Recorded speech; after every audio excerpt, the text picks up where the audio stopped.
Assalamualaikum warahmatullahi wabarakatuh. Alhamdulillah ala kulli hal.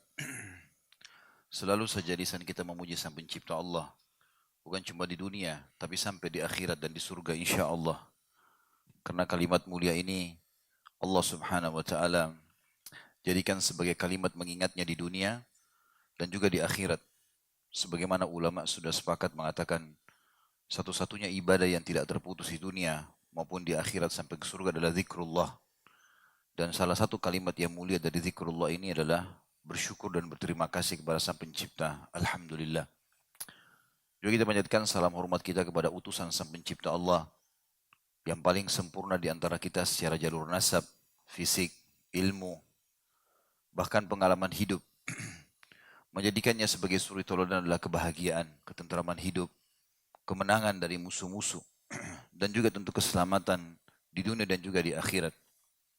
Mengucapkan salam hormat kepadanya dijadikan sebagai bentuk kepatuhan dan ibadah kepada Sang Pencipta Allah dan dibalas 10 kali tambahan rahmat yang berarti pengampunan dosa, peninggian derajat dan juga pemenuhan segala kebutuhan. Maka sangat wajar kalau kita selalu membacakan salawat dan taslim kepada Nabi besar Muhammad sallallahu alaihi wasallam. Melanjutkan bahasan kitab Minhajul Muslim kita, semoga Allah berkahi, masih dalam bab adab. Dan kita pada pertemuan yang lalu sudah selesai membahas adab makan dan minum. Dan insya Allah itu di pasal ke-9, kita akan masuk malam ini pasal ke-10, adab bertamu. Salah satu ibadah, saudaraku seiman, yang banyak luput dari kaum muslimin, terutama generasi mudanya, yaitu bertamu. Begitu pula dengan pemilik rumah untuk menjamu tamu. Tapi lebih fokus tentunya tentang masalah bertamu ini. Tentu bertamu ini ibadah kepada Allah Subhanahu wa taala kalau diikhlaskan karena ingin mengunjungi, menjenguk, menziarahi saudaranya muslim. Tapi tentu ini harus disesuaikan dengan kondisi tempat, waktu, dan keadaannya. Bukan berarti karena bertamu itu ibadah lalu kita main datang saja ke rumah orang belum janjian atau mengetuk tanpa mengetahui adabnya. Kalau mengetuk lebih dari 3 atau sudah 3 kali harusnya pulang. Harus mengucapkan salam dan tidak masuk di rumahnya kalau sang laki-laki atau pemilik rumah tidak ada. Tinggal istrinya saja misalnya. Walaupun harus menunggunya maka menunggu di luar rumah. Kemudian juga dalam bertamu tidak boleh melalaikan sholat, zikrullah, tidak boleh melakukan kemaksiatan dengan waktu yang dibuang-buang lalai, berbuat hal-hal yang mengundang kepada kemurkaan Allah Subhanahu wa taala. Maka kita di sini juga tidak boleh bertamu ke rumah yang bisa mengundang kemaksiatan. Apalagi kalau sampai mendatangi rumah lawan jenis dengan alasan apapun. Seperti sekarang banyak bujang-bujang mengaku ta'aruf islami. Padahal maksiat pada Allah Subhanahu wa taala, enggak boleh. Bertamu yang paling tinggi pahalanya adalah bertamu kepada sanak kerabat dan puncaknya bertamu pada orang tua kalau memang kita berbeda rumah. Dan itu menggabungkan banyak sekali keutamaan, diantaranya bakti pada orang tua, kemudian juga bertamu itu sendiri, kemudian juga datang setelahnya semua kerabat kita. Jadi usahakan jangan tinggalkan satupun kerabat kecuali sudah pernah kita silaturahim, bertamu padanya. Atau minimal bertegur sapa kalau memang dia jauh, mengetahui informasi tentang dia. Lalu kemudian datang orang-orang yang memiliki hak syar'i secara kerabat, walaupun bukan mahram, seperti ipar, ya, dan semua keluarga-keluarga pasangan kita, atau keluarga, saudara susuan, ataupun masuk kepada bab yang lebih luas adalah saudara sesama muslim, menziarahi guru, murid, ya, tetangga. Ini semua adalah bagian daripada rangkaian ibadah dalam agama kita. Hanya saja kita harus tahu tentunya ada adab-adabnya. Saya bacakan yang dikatakan oleh Syekh Abu Bakar rahimahullah. Seorang muslim meyakini kewajiban menghormati tamu dan benar-benar menghargainya sesuai dengan yang diharapkan.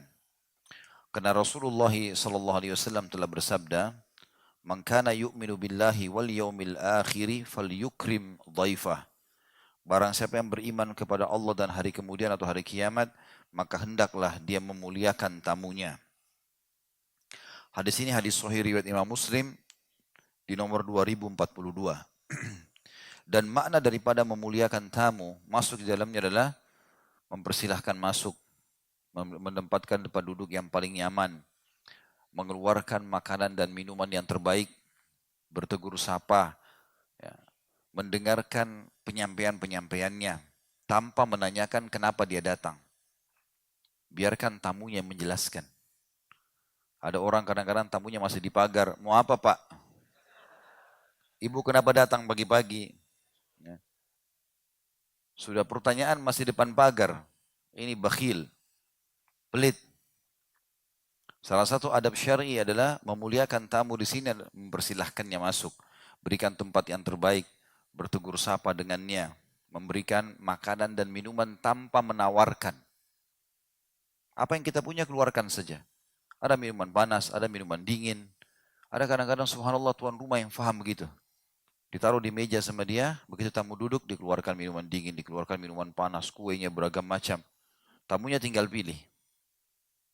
Banyak orang nggak tanya mau minum apa, panas atau dingin. Maka ini bukan boleh, bukan tidak boleh, tapi salah satu adab syar'i adalah tidak usah tanya. Disebutkan dalam tata cara Ibrahim alaihissalam pada saat istrinya sudah masak, dia buka pintu, siapa saja lewat dipanggil makan. Dan kisah tentang malaikat yang datang ke rumah Ibrahim alaihissalam diceritakan dalam Al-Quran, itu begitu mengucapkan salam, Ibrahim alaihissalam tidak tanya siapa kalian, padahal tidak dikenal. Dimasukkan di ruang tamu, lalu dalam Al-Quran diceritakan dia ke belakang rumahnya sembeli anak sapi. Langsung dimasak, lalu dihidangkan. Silahkan makan. Belum tanya siapa kalian, untuk apa datang sini. Enggak ada pertanyaan-pertanyaan itu. Maka itu termasuk ikram. Orang Arab mengatakan ikram seperti dalam hadis ini. Fal yukrim laifahu. Ikram itu berarti orang yang sangat dermawan, sangat santun. Ya, apa saja diberikan. Bahkan seringkali orang seperti ini kalau yang karam, tamunya pulang dibawain oleh-oleh. Bungkusin apa, kasih pakaian, kasih sarung, kasih Quran, buku, ada saja yang diberikan hadiah. Maka itu namanya ikram tamu, ikram dhaif. Nah mungkin yang masih luput di antara kita ini adalah masalah mempersilahkan tamu masuk. Dan paling penting tidak menanyakan tujuan kenapa dia datang. Biarin dia jelaskan. Kalau dia punya hajat pasti dia akan sampaikan. Maaf tadi saya sebenarnya datang karena ini. Baru kita dengarkan. Ya. Jangan orang baru duduk sudah kenapa datang. Ya. Mungkin orang kalau mau utang, orang kalau anaknya sakit, orang kalau mau berkenalan, berat dia menyampaikan. Kalau langsung ditanya seperti itu. Makanya termasuk dalam kalimat ikram. Dan Allah subhanahu wa ta'ala menghubungkan menulisan utusannya Muhammad sallallahu alaihi wasallam tentang beriman kepada Allah dan hari akhir. Maksudnya, kalau mau bertemu dengan Allah pada hari kiamat dan yakin akan bisa masuk surga, harus dia hormati tamunya. Hadis yang lain disebutkan oleh Imam Bukhari nomor 6018 dan Imam Muslim nomor 47. Rasulullah SAW bersabda, "Man kana yu'minu billahi wal yawmil akhir falyukrim dhaifahu jaizatah." Qalu wa ma jaizatuh? Qala yawmuhu wa lailatuh. Wadhiyafatu thalathatu ayyam. Fama kana wara'a dhalika fahuwa sadaqah. Barang siapa yang beriman kepada Allah dan hari kemudian, mau mengejar surga di akhirat, mau bertemu dengan Allah dengan pahala yang sempurna, maka hendaklah ia memuliakan tamunya dan memberikan jaizahnya. Sebenarnya jaizah itu seperti hadiahnya, bonusnya. Di sini dalam Quran diterjemahkan hak tamu atas pemilik. Maka para sahabat bertanya, Rasulullah, apa jaizahnya? Apa yang harus kami berikan sebagai hadiah buat tamu kami? Selain menghormatinya, ya, memberikan makanan, minuman, segala macam, tempat duduk yang layak, menyambutnya masuk ke dalam rumah. Apa jaizahnya? Apalagi yang kami harus tambahkan sebagai bonus buat dia? Kata Nabi SAW, sehari semalam dan menjamu adalah selama 3 hari. Jadi kalau ada yang mau datang, mau nginap, haknya dia. Tidak boleh kita usir. Tidak boleh kita suruh nginap di hotel. Kecuali kalau memang dasarnya tempat kita sempit, nggak ada tempat, ya. Dan ini yang ditunjukkan oleh para sahabat ridwanullahi alaihim pada saat para muhajirin hijrah ke Madinah, mereka punya rumah sempit, tapi mereka persilahkan datang. Silahkan datang, nginap. Banyak orang di antara kita, bahkan saya pernah dapatkan kasus, orang tuanya yang datang, saudaranya yang datang, itu disuruh sewain tempat di luar, padahal rumahnya luas. Karena tidak inginnya kerabatnya tinggal bersama dia di rumah. Kesannya dia eksklusif, ada sifat sombong. Padahal kata Nabi SAW, tidak akan mencium bau surga orang yang dalam hatinya ada seperti biji sawi dari kesombongan. Harus kita lunakkan hati kita. Dengan banyak mengalah, banyak menghormati, banyak memuliakan. Itu nanti akan membuat kita jadi merendah di mata Allah Subhanahu wa Ta'ala. Karena kita menghormati para makhluknya. Dan kata Nabi SAW, siapa yang bertawadhu karena Allah, Allah akan mengangkat derajatnya. Biasakan itu. Ya, biasakan. Kalau perlu kita mengithar, ithar itu kita mendahulukan orang lain. Ya, ada kerabat datang dari luar kota, mungkin mereka belum pernah naik mobil, mungkin mereka kalau datang naik kereta, naik bus, kita kebetulan punya mobil di rumah, biarkan mereka pakai. Kita bisa pakai kendaraan umum, kita ganti posisinya. Mungkin mereka hanya merasakan 3-4 hari.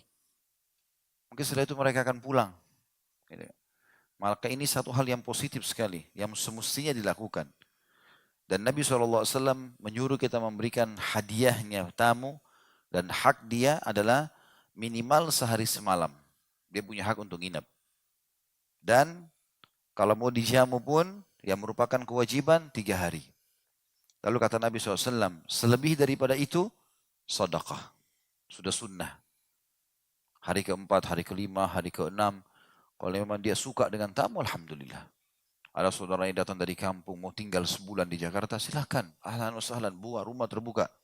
Anggap rumah sendiri. Gitu kan. Tinggallah bersama dia, makan bersama dia. Gitu kan. Tentu di sini juga teman-teman sekalian kita harus melihat ada maslahat dan mudaratnya ya. Sebagian ulama memberikan tanda kutip di sini, ada notnya. Kalau seandainya orang itu dikhawatirkan rusak akidahnya, rusak akhlaknya, ahli maksiat, suka mabuk. Nanti kalau malam dia keluar berzina, di sini kita boleh menolak. Di sini kita boleh membahasakan itu. Misal mohon maaf, saya sudah membina rumah saya dengan Islami. Anak saya perempuan semuanya berhijab. Kita bahasakan bersama dia. Untuk tidak mengganggu program hidup saya dan program hidup kamu, karena saya lebih tertuju kepada agama, maka saya akan siapkan tempat di sini dan di situ misalnya. Kita siapkan di apartemen, disewain atau apa, penginapan silahkan. Gitu. Sebagai bentuk ya, penghormatan tamu. Itu pun pada saat kita betul-betul tidak tahu kalau dia memang melakukan perbuatan, tapi kita khawatir dari gerak-gerik dia nanti akan mengganggu anak perempuan, saudara perempuan, atau apa saja, maka kita lakukan itu. Tapi kalau kita sudah nyata tahu, boleh kita menolak. Ada orang betul-betul ahli maksiat, fasik, buruk.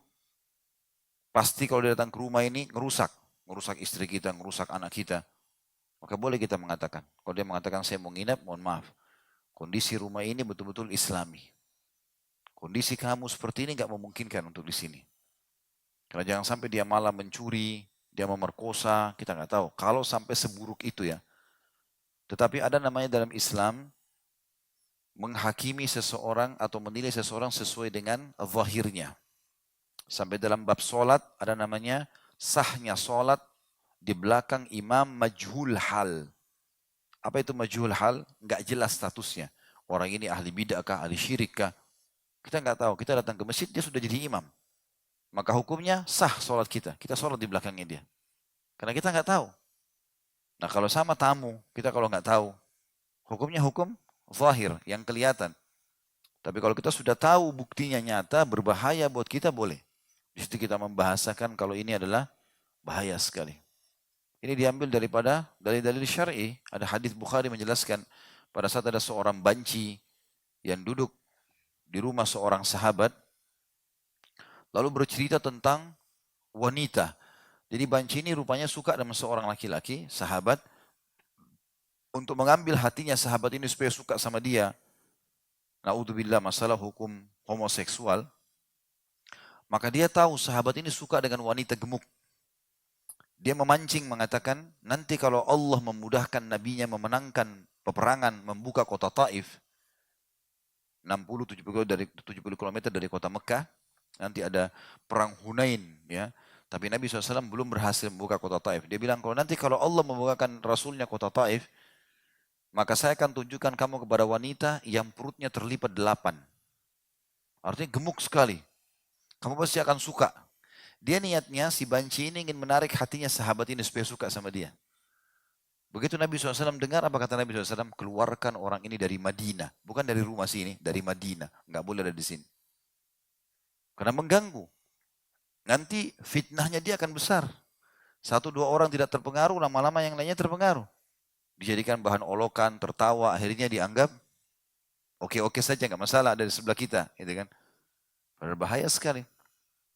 Saja orang tidur tidak sadar, lalu dia melakukan perbuatan naudzubillah homoseksual kepada orang yang tidak sadar tidur, atau dia menggunakan obat bius, atau dia melakukan apa saja, akhirnya kita kena ya, tampiasan hal-hal yang buruk ini.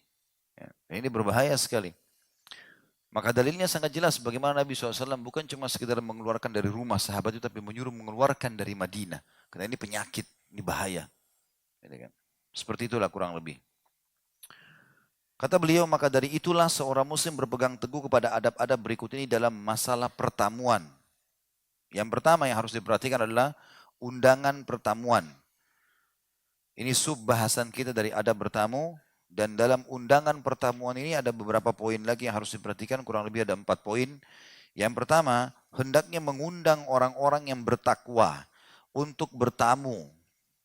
Bukan orang-orang fasik dan durhaka. Karena Rasulullah SAW bersabda, la tusahib illa mu'minan, wa la ya'kul ta'amaka illa taqi. Jangan pernah engkau bersahabat kecuali dengan orang yang beriman, dan jangan pernah engkau memakan makananmu kecuali orang yang bertakwa. Hadis ini riwayat Imam Ahmad nomor 10.944, Abu Dawud 4.832, Tirmidzi 2.395, Ibnu Hibban di jilid 2 halaman 314, dan Hakim jilid 4 halaman 143 dengan sanad yang sahih. Dan ini tadi saya katakan ya, kalau memang kita melihat belum ada tamu yang datang ke rumah kita, kita boleh mengundang orang. Undang orang dari masjid, habis sholat, tetangga, ayo mampir makan misalnya. Sarapan pagi, makan siang, makan malam, ya seperti itulah. Maka ini termasuk ibadah. Tapi yang kita undang harus orang-orang yang berkualitas dari sisi ibadah. Nggak boleh semua orang kita undang. Yang fasik, yang durhaka nggak boleh masuk ke rumah kita nih. Apalagi kalau sudah jelas-jelas kita tahu itu. Ya. Yang kedua, jangan hanya mengundang orang-orang kaya untuk bertamu atau menghadiri jamuan dengan mengabaikan orang-orang miskin. Rasulullah SAW bersabda, "Syarrut ta'ami ta'amul walimati yud'a ilaiha al-aghniya'u dunal fuqara." Seburuk-buruk makanan adalah makanan jamuan pesta nikah, di mana hanya orang-orang kaya yang diundang tanpa menyertakan orang-orang fakir. Hadis ini riwayat Bukhari nomor 5177 dan Imam Muslim 1432. Biasanya kalau kayak zaman kita sekarang, karena dia berharap kalau tamunya orang kaya amplopnya tebal, maka hanya orang kaya yang diundang. Ini tidak boleh sama sekali. Harusnya kalau kita mengundang, undang semuanya orang. Dan biarkan orang terbiasa berbaur antara kaya dan miskin. Gak boleh ada jenjang sosial di situ. Kita di sini sekarang sebagai pemilik acara. Mestinya kita bisa lakukan itu. Maka ini termasuk yang harus diperhatikan, tidak boleh mengundang orang kaya saja. Yang ketiga, tidak bermaksud bermewah-mewahan dan berbangga diri dalam mengundang jamuan. Akan tetapi mengikuti sunnah Nabi Muhammad SAW dan para nabi sebelumnya. Seperti Nabi Ibrahim AS yang dijuluki dengan Abu Diyaf atau Abu Difan. Orang yang paling suka mengundang tamu. Dan hendaknya diniatkan pula untuk membahagiakan orang-orang mukmin dan menebar ghibthah. Dan ghibthah ada pun di situ dijelaskan, mengangan-angankan mendapatkan suatu kebaikan seperti orang lain tanpa mengharapkan kebaikan itu hilang dari orang lain. Jadi ghibthah ini sangat tipis dengan hasud, iri dan dengki. Kalau iri dan dengki kita lihat kelebihan pada seseorang lalu kita berharap hilang nikmat itu dari dia. Ada orang pintar, gagah, kaya, cantik atau apalah kelebihan saudara kita ini. Lalu kemudian kita iri sama dia. Dan terbukti iri yang haram ini kalau orang itu dapat sesuatu, kecelakaan, jatuh, luka badannya, syukurin tuh. Terlalu sombong. Padahal orang nggak pernah sombong, nggak pernah apa. Dia saja yang hasut. hatinya. Gitu kan? Makanya nggak boleh. Kalau ghibtah, kita berharap apa yang sedang ada pada saudara kita itu kita juga dapatkan, tapi tidak berharap hilang dari dia. Itu dibolehkan. Nah kita boleh, kata beliau di sini, niat mengundang orang lain supaya dia ghibtah. Dia pun berharap bisa mengundang tamu seperti kita. Tapi tidak berharap hilang dari kita nikmat tersebut. Dan kegembiraan di dalam hati saudara-saudara seiman. Karena ada hadis yang berbunyi, termasuk hal yang dicintai Allah adalah memasukkan kegembiraan di dalam hati seorang muslim. Jadi jangan sampai berlebihan dan mubazir. Misal cuma mengundang 2-3 orang tapi makanannya 3 ekor kambing. Siapa yang mau makan ini? Allahu alam kalau Marwan ini. Marwan? Saya pernah begitu subhanallah diundang di Mekah. Saya berdua sama ayah saya saja. Dengan seseorang pengusaha Mekah yang kami kenal memang. Pas ditahu saya datang umroh dengan ayah saya, ditelepon, datang. Kami datang ke rumahnya. Rumahnya leks sekali. Begitu dipanggil masuk ke satu ruangan, ada nampan. Saya baru pertama kali lihat nampan sebesar itu. Gitu. Saya punya restoran ada nampan untuk 1 ekor kambing. Tapi ini enggak, besar sekali. Mungkin 4-5 kali dari nampan 1 ekor kambing itu, besar. Kemudian ditaruh di tengah-tengahnya kambing yang sangat besar, utuh 1 ekor, nasinya penuh banyak. Ya mungkin kalau orang kita bisa 70 orang kali makan. Nah iya betul, banyak sekali. Begitu saya duduk sama ayah saya bilang sama beliau, kayaknya ini undangan besar nih, banyak orang yang datang nih. Makanannya banyak sekali. Saya pun 7 tahun tinggal di Saudi, saya baru lihat makanan sebanyak itu. Gak lama kemudian keluar tuan rumahnya yang mengundang, salaman, dibuka tutupan makanan tersebut. Dia bilang, ahlan wa sahlan, ayo kita makan. Saya bilang, mana tamu yang lain? Tidak ada, cuma ente berdua ini. Bagaimana caranya kita makan sebanyak ini? Saya sama ayah saya makan sampai sudah kenyang masih banyak. Apalagi tradisi mereka di Timur Tengah di Saudi biasanya kalau hormatin tamu dia yang sobekin dagingnya. Ya.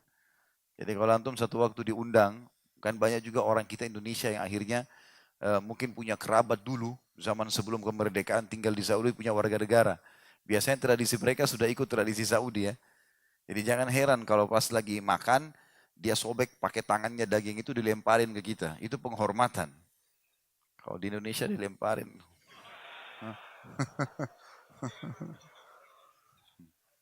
Bisa tersinggung orang. Ya. Tapi subhanallah ada orang, akhirnya mubazir. Sekarang siapa yang mau makan itu? Begitu banyak, kita makan sedikit sekali gitu. Ya. Maka ini harus diperhatikan. Ya, jangan sampai berlebihan, mubazir. Yang keempat, jangan mengundang orang-orang yang sudah diketahui sulit untuk bisa hadir. Atau orang yang akan terganggu oleh saudara-saudara yang hadir lainnya. Misalnya ada orang berseteru dengan orang lain. Ribut nih. Kalau kita undang ke acara kita nanti bisa cekcok, bisa ribut di situ. Jangan diundang. Kalaupun mau diundang dipisahin jamnya atau waktunya atau harinya. Jangan dipertemukan. Undang 50 orang, 25 memang salam bermusuhan dengan yang 25 ini. Sekalian kita siapin sarung tinju di situ ya. Nggak boleh, ini termasuk adabnya. Ya, kata beliau, jangan mengundang orang-orang yang sudah diketahui sulit untuk bisa hadir. Dia supaya mau melihat orang ini hadir, misalnya, sehingga bisa namanya harum segala. Orang itu tidak bisa hadir, nggak usah diundang. Cukup disampaikan ada acara ini, fadl kalau mau hadir misalnya. Tapi kita kalau repot-repot undang dia padahal sebenarnya dengan harapan besar padahal dia nggak bisa, gitu kan? Maka ini harus diketahui. Atau orang yang akan terganggu oleh saudara-saudara yang hadir lainnya. Hal ini dimaksudkan untuk untuk menghindari perbuatan menyakiti orang mukmin yang secara tegas diharamkan. Itu subjudul yang pertama, masalah undangan pertemuan. Ada 4 poin. Sekarang B-nya, subbahasan yang lain, adab memenuhi undangan jamuan. Tadi itu kalau orang yang mau mengundang tamu. Ya. Sekarang kalau kita diundang, kitanya jadi tamu. Tadi jadi tuan rumah. Ada 4 poin yang harus diperhatikan. Sekarang kalau kita yang jadi tamu, apa yang harus kita lakukan? Yang pertama, hendaknya seorang muslim selalu memenuhi undangan. Tidak melalaikannya kecuali ada uzur. Ya, alasan-alasan syar'i. Seperti karena khawatir jika hadir akan menyebabkan bahaya pada agamanya. Atau pada keselamatan fisiknya. Jadi misalnya undangan tapi dasarnya kita tahu maksiat itu. Kumpul-kumpul dosa segala macam di sana. Dan kita tahu ini maksiat. Misalnya ada reuni sekolah. Reuni SMA berapa gitu. Dulu ini pergaulan bebas semua. Narkotika, zina, segala macam. Sekarang kita sudah ikut taklim, sudah ngerti. Diundang reuni. Datangnya. Malam minggu. Antara rumah yang dibuat acara sama sebelah ada diskotik. Ya. Habis makan mampir ke sebelah. Nah. Kita khawatir masalah iman kita. Jangan datang. Maaf saya nggak bisa datang. Dan ingat ya, seorang mukmin jelas dan tegas. Jangan malu jelasin. Maaf, saya sudah ikut pengajian. Saya tahu ini pergaulan bebas, nggak boleh haram. Saya nggak bisa hadir. Tapi saya tidak putus hubungan dengan kalian. Kalau berhubungan dengan masalah agama, ada pengajian, oke, saya datang. Kalau ini saya nggak bisa. Jadi mereka tahu kenapa kita nggak datang. Nggak masalah. Nggak ada masalah. Bisa saja mungkin ada yang mengolok, oh kamu alim sekarang ya? Iya memang, saya baru tahu keimanan seperti ini. Kalau saya tahu dari dulu, gitu kan? Saya sudah ikut di pengajian. Atau mungkin dia subhanallah sadar, memang apa sih yang kau maksudkan ini? Kita bisa jelasin sebentar. Mungkin dia butuh dakwah. Siapa tahu dari 10 menit, 15 menit kita terangkan di telepon lalu dia sadar. Mungkin dia batalin acaranya daripada acara foya-foya, mabuk-mabukan, kumpul-kumpul lalu dia buat pengajian misalnya. Sangat bagus ya. Tapi kita harus jelas dan tegas sebagai seorang muslim. Haram-haram, halal-halal. Nggak ada main-main soal itu. Jangan buka celah buat diri kita. Karena kita ini lemah. Manusia lemah. Sekali kita buka celahnya, habis semua ini. Ya, bahaya sekali. Sekali kita buka pintu maksiat teman-teman, maka kita sulit untuk berhenti. Untuk berhenti lagi susah. Karena kita kata ulama seperti berada di jalan yang licin. Untuk meredam pun memberhentikan diri, tetap ada efek-efeknya untuk memberhentikan itu. Tidak semudah itu. Gitu ya. Maka jangan jerumuskan diri dari awal. Seperti saya pernah bahasakan, maksiat itu seperti jurang. Kalau kita sudah ada di pinggir jurang, supaya nggak jatuh, mundur. Jangan tes kakinya, jatuh nggak ya? Jatuh lah pasti. Nggak usah tes itu. Sesuai dengan sabda Nabi SAW. Tentu di sini juga dikatakan bahaya agamanya atau pada keselamatan fisik. Kita tahu di sana ada seseorang yang benci dengan kita. Bisa ribut, bisa berkelahi. Nggak apa-apa, kita hindari. Tapi kalau aman-aman saja, maka jalankan sunnah Nabi SAW. Kata beliau, man du'iya fal yujib. Barang siapa yang diundang, hendaklah ia memenuhinya. Hadis riwayat Muslim 1430. Tentu kalau kita punya udzur syar'i teman-teman, sakit, mungkin hari itu kita safar, bahasakan baik-baik. Maaf saya nggak bisa, maka saya ya tidak bisa datang. Ya. Saya kena begini dan begitu. Ya. Kemudian juga dalam hadis yang lain kata Nabi SAW, "Lau du'itu ila qura'i syatin la'ajabtu, walau uhdiya ilayya dhira'un laqabiltu." Sekiranya aku diundang untuk makan betis kambing sekalipun, niscaya aku akan memenuhi undangan itu. Dan sekiranya aku diberikan hadiah lengan kambing, niscaya aku terima. Hadis ini diriwayatkan Bukhari dalam kitab Al-Hibah nomor 2567. Sebagian ulama hadis mengatakan maksudnya adalah kalaupun yang undang aku orang miskin, dia hanya bisa siapkan tulangnya betis kambing. Jadi tulang betis kan keras tuh. Ya. Kalau sudah dicopotin dagingnya, sama paha dicopotin dagingnya, sudah tinggal tulangnya. Biasanya tulangnya keras. Nah kalau itu saja, orang miskin itu cuma bisa rebus tulang itu, tetap aku datang. Kalaupun aku pulang, diberikan hadiah, tulangnya saja tetap aku terima. Kita terima saja. Ada tuan rumah kita sudah kenyang, tapi diberikan, bawalah makanan ini. Baiklah, bawa saja. Ya. Tidak usah bilang, tidak usah di rumah banyak makanan, tidak usah.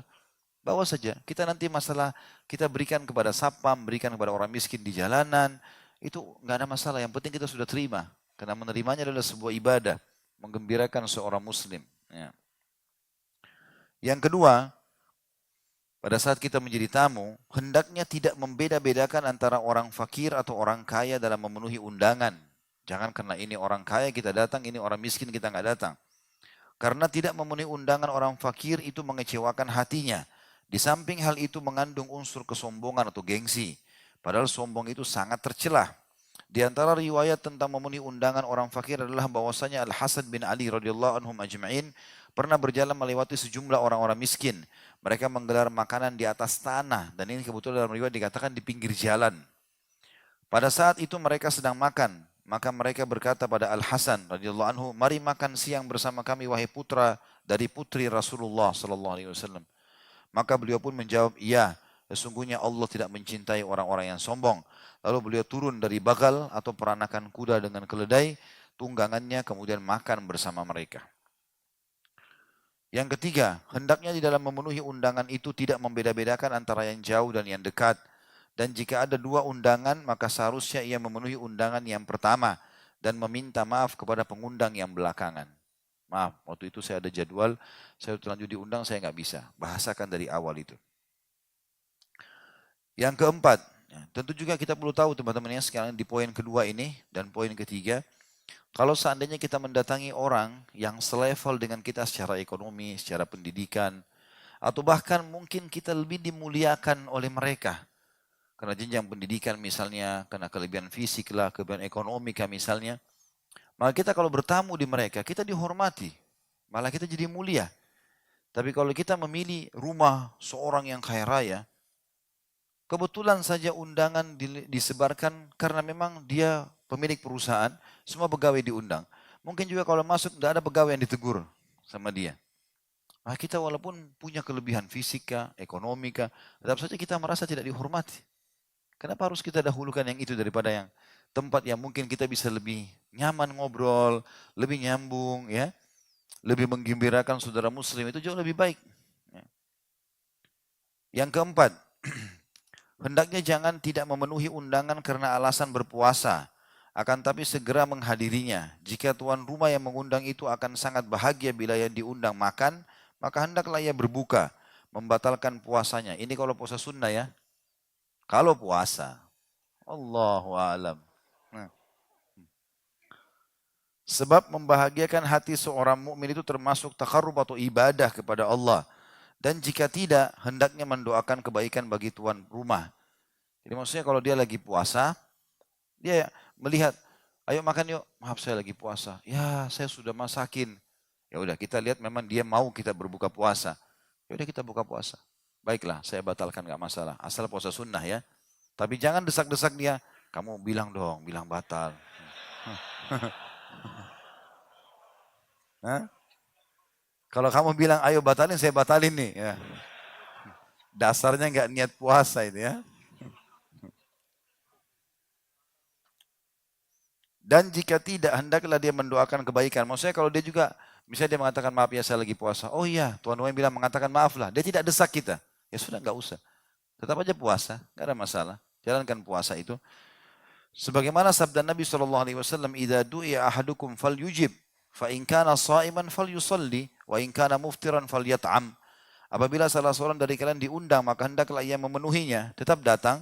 Jika ia sedang berpuasa, hendaklah dia mendoakan. Kalau tidak mau batalin, boleh. Tapi dia doakan, semoga Allah berkahi acaramu, semoga begini, semoga begitu. Dan jika ia tidak puasa, hendaklah dia makan di tempat undangan tersebut. Hadis ini riwayat Muslim nomor 1431. Juga sabda Nabi SAW, "Takallafa laka akhuka wa taqul inni sha'im." Saudaramu telah bersusah payah, apakah kamu masih tega mengatakan aku sedang berpuasa?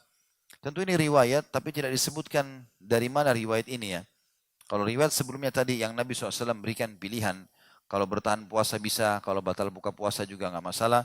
Ini lebih kuat karena riwayat Imam Muslim. Kalau riwayat yang ini adalah riwayat tidak disebutkan perawinya siapa ya. Maka tentu saja kita sesuaikan dengan apa yang sudah saya jelaskan tadi. Poin yang kelima, ketika memenuhi undangan, hendaknya berniat menghormati saudaranya sesama muslim agar mendapat pahala. Di dalam hadis telah ditegaskan, innamal a'malu binniyat wa innamal likulli imri'in ma nawa. Sesungguhnya amal perbuatan itu tergantung pada niatnya dan sesungguhnya seseorang itu hanya akan mendapatkan apa yang diniatkannya. Jadi kalau dia niat hanya sekedar memata-matai rumah orang, mencari tahu anaknya seperti apa nih, cantik atau enggak, ya, atau mau tes makanannya enak atau enggak, ini enggak bisa ini. Bukan itu tujuannya. Betul-betul murni ini saudara muslim dan dia punya hak mengundang kita, kita jawab.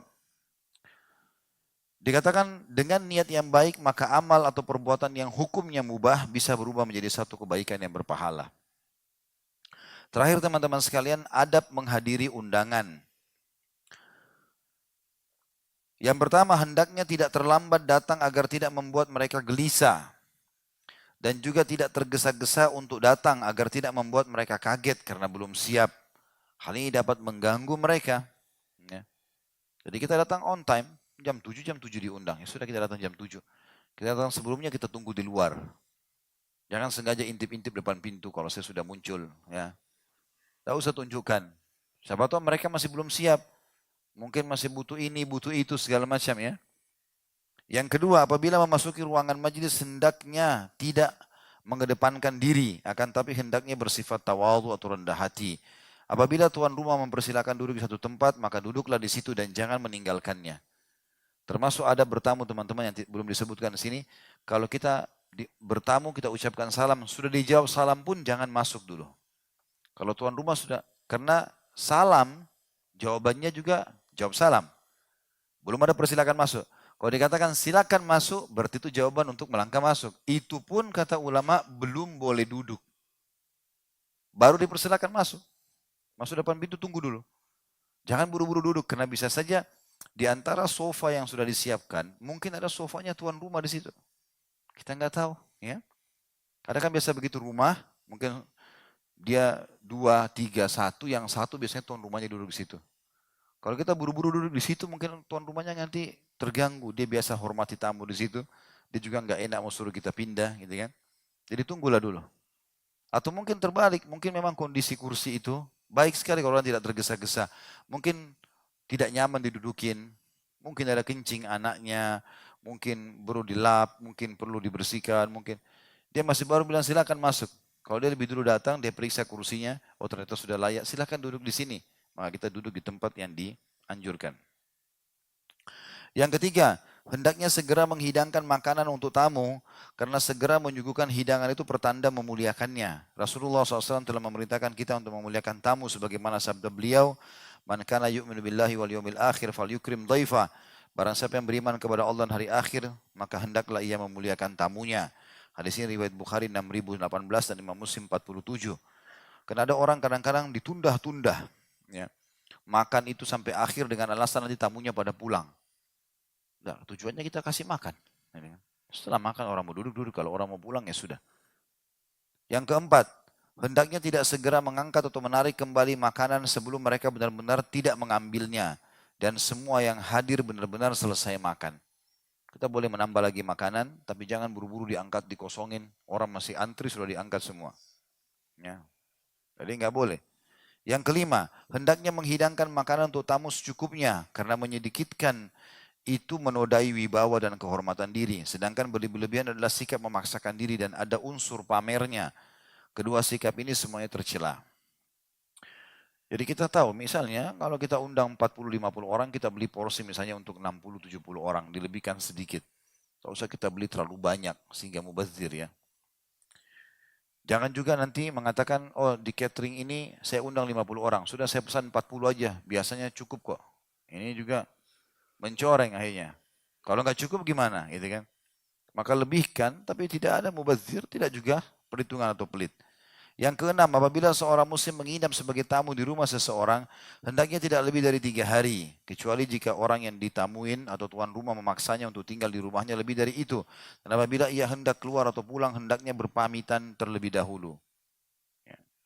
Yang ketujuh, hendaknya mengantar tamu ketika ia akan pulang hingga keluar rumah, karena yang demikian itu amal kebiasaan para salafus saleh dan termasuk bagian dari memuliakan tamu yang diperintahkan secara syar'i. Jadi mulai dari datang, disambut, sampai dia keluar lagi diantar. Memang sudah begitu. Ya. Itu penghormatan.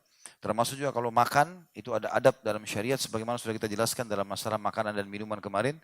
Yang kata Nabi SAW, sakhil kaum, yang menuangkan untuk kaum atau tuan rumahnya minum atau makan, dia yang paling terakhir minum atau makan. Jadi kita tuan rumah, kita persilahkan dulu mereka makan. Ya. Tamu sudah puas semua makan, baru kemudian kita makan. Itu sunnah Nabi SAW. Abdullah bin Mubarak rahimahullah pernah didatangi tamu di hari Senin, hari puasa. Beliau tuan rumah. Ya. Walaupun terkenal beliau puasa Senin, tapi beliau tetap ikram tamu. Suruh istrinya masak, dihidangkan, banyak tamu yang datang. Sekian puluh orang, dihidangkanlah makanan semua. Waktu sudah dihidangkan, rupanya tidak ada yang makan. Dan dia mengatakan, silahkan makan. Nggak ada yang bergerak tamunya. Sebab nggak enak, harus tuan rumah yang memulai. Dia lagi puasa. Gimana caranya? Dia mau batalin puasa. Dia sudah merasa rutin dengan puasanya. Dia juga mau bilang dia nggak mau riak. Maka dalam kisah ini dikatakan, diambillah sama dia segumpal nasi atau makanan, segumpal roti gandum dan daging, dicuil lalu kemudian dikunyah sama dia sambil mengatakan, ayo silakan makan, dimasukkan ke dalam mulutnya. Sambil dia mengunyahnya, tamunya kira dia lagi makan. Orang semua makan. Lalu dia bilang, silakan, silakan, saya akan tunjukkan dulu yang lainnya. Tunjuk, ayo makan, ayo makan, ayo makan. Setelah itu beliau pergi ke belakang, dibuang makanan itu. Tetap beliau puasa. Rahimahullah. Ya. Tapi bagaimana mereka menghormati tamu itu? Yang kedelapan, hendaknya tamu pulang dengan lapang dada. Sekalipun yang merasakan ada kekurangan dari tuan rumah. Yang demikian itu termasuk ciri husnul khuluq atau budi perkirti yang luhur.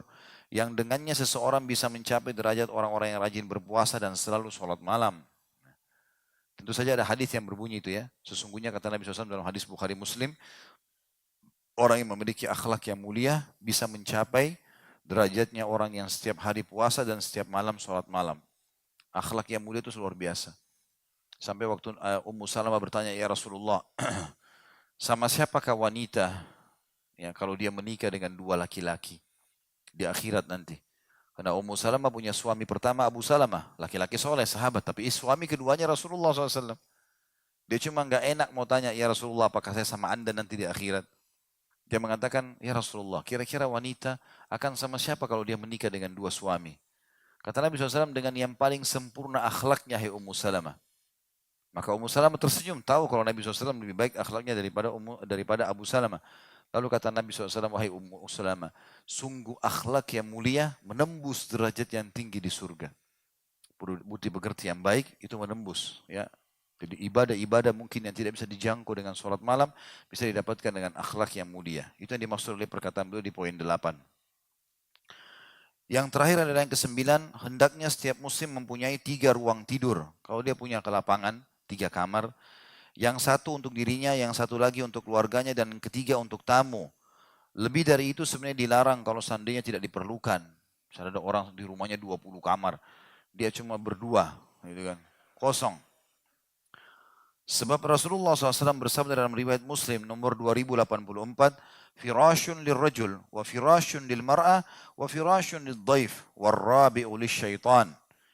Satu tempat tidur untuk suami, satu tempat tidur buat istri, dan satu lagi untuk tamu. Sedangkan yang keempat adalah untuk syaitan. Artinya kalau dibiarkan kosong, tidak dipakai sama sekali, kecuali kalau memang kita sering kedatangan tamu ya.